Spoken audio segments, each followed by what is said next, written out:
Many of you know me from my How I Killed the Dreamcast video, but today, on the 25th anniversary of the Sega Dreamcast, I want to talk about one of my favorite days in video game history, the launch of the Sega Dreamcast.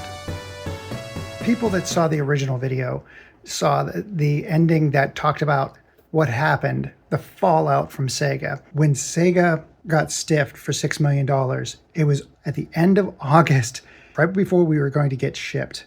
They didn't tell us they weren't shipping it until like a day before that we aren't going to get them. The morning of the launch, I am at corporate headquarters at 6:30 in the morning, and I am given a corporate credit card, and I am told to go out and buy as many Sega Dreamcasts as I can.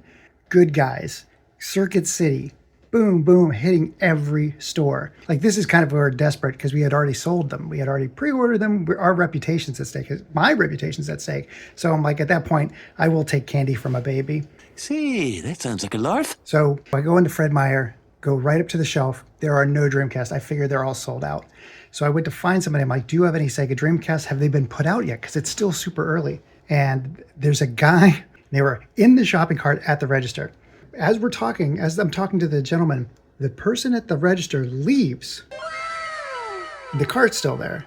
And so me and the coworker walk over and we're like, what's going on? The cashier says, oh, he tried to write a check for these. He has to go get a credit card out of his car.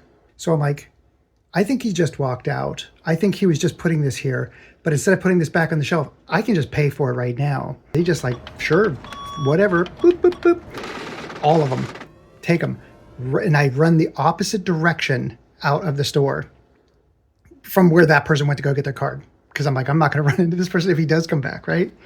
So I'm in the parking lot and I'm like, I'm close enough to the store that when someone comes out, we can make definite eye contact. I am getting the last Dreamcast in the car, and the person who had the shopping cart comes out, and I'm like, I immediately jump in the car, leave the shopping cart. I know I'm terrible. Slam it into reverse, and I'm like, and I pull the freak out of there.